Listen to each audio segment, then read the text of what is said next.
rumah besar itu nikmat atau tidak nikmat? Nikmat. Punya rumah besar itu nikmat. Tapi kalau kita mati, rumah itu punya siapa? Tergantung. Kalau yang ninggal ibu, Ustaz Somad kalau cerita ninggal selalu ibu. Oke, kalau gitu kita balik yang ninggal bapak. Rumah besar itu jadi punya brownies, berondong manis. Tinggal punya emas banyak, nikmat. Tapi kalau kita mati, diambil anak menantu kita, tinggal. Maka nikmat yang paling besar yang bisa kita bawa mati adalah nikmat hidayah, iman, dan Islam. Makanya subuh-subuh baca doa kunut, Allahumma hdini fiman hadait. Berikan aku hidayah seperti orang yang pernah kau beri hidayah, ya Allah. Duduk di antara dua sujud, Rabbi firli warhamni wajburni warfa'ni warzuqni wahdini. Beri aku hidayah. Di awal salat, ihdinas siratal, berikan aku hidayah ke jalan yang lurus. Karena jalan ini dua, ada jalan lurus, ada jalan zigzag bengkok, nggak jelas ujungnya, mutar, nyasar, waladhdallin. Amin. Ada seorang bapak-bapak ketika diajak, semoga kita dapat hidayah. Mohon maaf Pak Ustadz, saya sudah dapat katanya.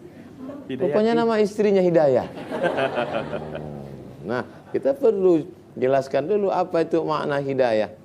Kita ketika pergi ke tengah laut, di tengah malam, lupa bawa kompas, tidak tahu mana utara, selatan, tenggara, timur, barat. Lalu kemudian kita melihat ada bintang. Dengan bintang itu kita bisa tahu arah. Maka bintang itu adalah hidayah yang menunjukkan arah. Kita dalam perjalanan nih, dalam perjalanan di Pulau Sumatera, dari Riau, terus, kok Ustadz nyebut Riau? Iya, kampung saya. Lalu kemudian kita menuju Sumatera Barat, lalu kemudian di simpang jalan kita melihat dua arah. Setelah jembatan, arah kiri Payakumbuh, kanan Rokan Hulu. Dengan itu kita bisa tahu arah untuk belok kiri ke kanan, lurus atau ke belakang. Maka pamflet penunjuk jalan itu adalah hidayah. Makanya Al-Quran itu Allah sebut sebagai hidayah. Kita lihat bunyi ayatnya. A'udzubillahi minasyaitonirrajim. Bismillahirrahmanirrahim. Alif lam mim. Dzalikal kitabu la raiba fihi hudan. Hudan. Itu yang kita jadi titik poin kita. Itulah Alkitab, maksudnya Al-Quran. La raiba fihi, tidak ada keraguan di dalamnya.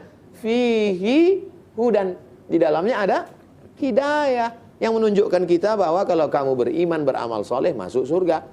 Alladzina amanu wa amilus solihati, orang beriman dan beramal soleh, ulaika ashabul jannah, tempatnya surga. Walladzina kafaru wa kadzdzabu bi ayatina, ulaika ashabun nar. Siapa yang mendustakan ayat ini, tidak mau ikut Muhammad SAW, maka tempatnya adalah neraka. Al-Quran itulah bisa kita tahu mana halal, mana haram, mana boleh, mana tak boleh, mana yang disuruh, mana yang dilarang, amar ma'ruf nahi munkar. Syahrul Ramadan alladzi unzila fihi al-Quran hudan linnas. Hudan, hidayah, linnas, semua manusia. Tidak hanya hudan lil mu'minin. Mau percaya atau tak percaya. Makanya banyak orang yang tidak percaya pada Allah, tapi pesan-pesan Al-Quran dia amalkan. Maka negerinya aman, damai, makmur, tentram. Apa kata Syekh Abdul Halim Mahmud? Dia mendapat gelar doktor, PhD, Doctor of Philosophy dari Sorbonne, Prancis, Paris. Aku lama di Eropa. Di sana aku menemukan Islam, tapi tak ada Muslim. Di kampung halamanku banyak Muslim, tapi aku jarang menemukan Islam. Apa maknanya? Ada orang Muslim, tapi perilakunya tidak Islami. Tertib, antri, sabar, adalah ajaran Islam. Oleh sebab itu maka ini disebut Al-Quran. Syahrul Ramadan alladzi unzila fihi al-Quran hudan linnas, menjadi petunjuk hidayah. Maka kata Imam Al-Qurtubi yang punya kitab Al-Jami' li Ahkamil Quran, mazhabnya Maliki, dia berasal dari Andalusia. Kalau saya sebut di kelas mahasiswa, kamu tahu Andalusia? Tidak Ustaz. Real Madrid, Barcelona? Tahu, Spanyol. Andalusia itulah Spanyol. 700 tahun Islam berkuasa di sana. Sampai akhirnya mabuk dengan kemewahan, kemegahan. Akhirnya jatuh. Dan sekarang masjid-masjid tidak lagi dikumandangkan azan. Tidak lagi boleh sholat di dalamnya. Semoga Allah membangkitkan Islam di Eropa insyaAllah. Amin. Apa yang terjadi kata Syekh Yusuf, kata Imam Al-Qurtubi, hidayah itu terbagi dua. Yang pertama hidayatul irsyad. Hidayatul irsyad, petunjuk yang menunjukkan ini jalan baik, ini jalan buruk, ini boleh, ini tak boleh, ini perintah, ini larangan, ini wajib, ini sunat. Maka itu adalah kewajiban para nabi. Yas'alunaka 'anil khamri wal maisir. Kalau mereka bertanya kepadamu ya Muhammad sallallahu alaihi wasallam tentang khamar dan judi, qul fihima itsmun kabirun, katakan dalam khamar dan judi itu ada dosa. Wa manafi'u linnas, ada juga manfaatnya. Wa itsmuhuma akbaru min naf'ihima, tapi dosanya, manfaat negatifnya lebih besar daripada manfaat positifnya. Sebelum turun ayat innamal khamru khamar wal maisir judi wal ansab menyembelih binatang untuk berhala wal azlam mengundi nasib rijsun najis min amalis syaitan, perbuatan setan, fajtanibuh, jauhi.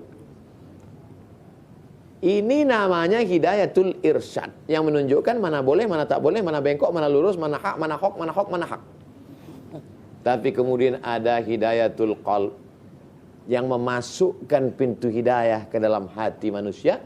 Itu adalah pekerjaan Allah Subhanahu wa ta'ala. Makanya tugas para ulama, pewaris para nabi, dia tidak memaksa orang, dia hanya mengajak ke jalan Allah. 3. Ud'u ila sabili rabbik, ajaklah orang ke jalan Allah bil hikmah, dengan kata-kata yang santun, wal mau'izatil hasanah, suri tauladan yang baik. Andai dia perlu didebat, debatlah dia.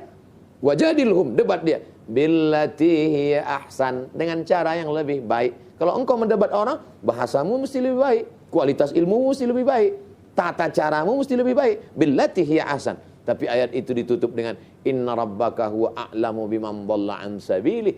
Allah lebih tahu siapa yang sesat.